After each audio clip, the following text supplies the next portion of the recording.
என்னோட வரலட்சுமி அழகாக்கிறதுக்கு இன்னும் கொஞ்சம் துளசி பறிக்கிறதுக்காக வந்திருந்தேன்.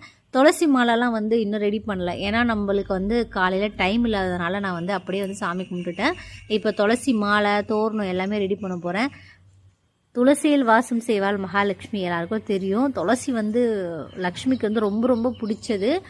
அவ்வளோ பிடிக்கும் துளசி, மறிக்கொழுந்து, மரு, அதுக்கப்புறம் பார்த்திங்கன்னா தாழம்பூ, தாமரைப்பூ, அது எல்லாமே ரொம்ப பிடிக்கும். என்கிட்ட தாமரைப்பூ தான் கிடைக்கவே இல்லை. போன வருஷம் அவ்வளோ தாமரைப்பூ இருந்துச்சு, இந்த வருஷம் ஒரு தாமரைப்பூ கூட கிடைக்கல.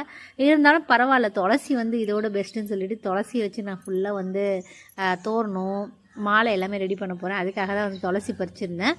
இப்போ ஃபுல்லாக கட்டிட்டதுக்கப்புறம் பார்த்திங்கன்னா என்னோடய வரலட்சுமி இப்படி தான் இருக்குது. என்னோடய அவுட்லுக் வந்து இதுதான். எப்படி இருக்குன்னு சொல்லி கமெண்ட்டில் சொல்லுங்கள். சூப்பராக இருக்கா?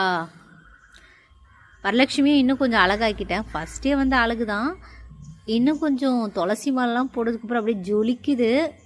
எனக்கு வந்து இந்த ரூமை விட்டு வெளில வரதுக்கே மனசு வர மாட்டேங்குது. இங்கேயே ஏதாவது நோண்டிட்டு ஏதாவது டெக்கரேஷன் பண்ணணும் அப்படி தான் தோண்டிகிட்டே இருக்குது.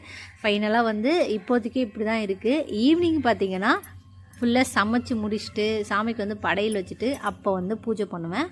அது வரைக்கும் நம்ம வரலட்சுமி இப்படி தான் இருக்காங்க. யாருக்கெல்லாம் வந்து என்னோடய சாமியை பிடிச்சிருக்குன்னு சொல்லி வீடியோக்கு ஒரு லைக் கொடுங்க.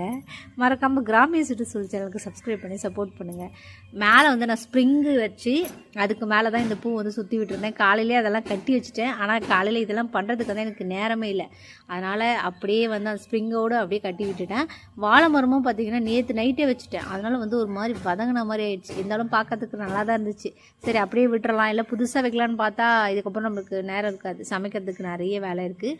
அதனால் இப்படியே இருக்குது. நல்லா பச்சை பச்சைன்னு இருக்குது என்னோடய பூஜை ரூமே. சாமி பச்சை, வாழை மரம் பச்சை, அங்கே இருக்க பூவும் பச்சை, எல்லாமே துளசியும் பச்சை. பாய்.